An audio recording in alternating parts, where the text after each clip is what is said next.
ada mana-mana yang suruh Tuan Guru Haji Hadi ni step down. Bagi tahu Tuan Guru Haji Hadi ni step down lah, bagi pada orang lain lah. Ini parlimen pun dah datang, dah tak larat, pergilah kan. Itu pengkhianat. Itu adalah pengkhianat. Sebab macam saya bagi tahu, misi kita nak selamatkan negara. Nak selamatkan negara tau. Bukan pasal parti, bukan pasal PAS ke, pasal bersatu ke, selamatkan negara. Tapi anchor sekarang ni dalam parti politik ni PAS. Dalam Perikatan Nasional ni dia PAS anchor dia. PAS dia pegang. Bukan bersatu, PAS. Dalam PAS ni pula Tuan Guru Haji Hadi lah. Memang dia ada majlis syura, dah apa semua ni. Tetapi anchor dia pada Tuan Guru Haji Hadi.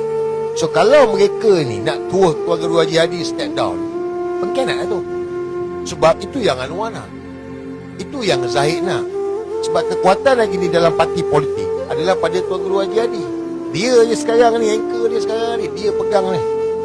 So kalau mereka nak Tuan Guru Haji Hadi step down, itu adalah pengkhianat. Tak payah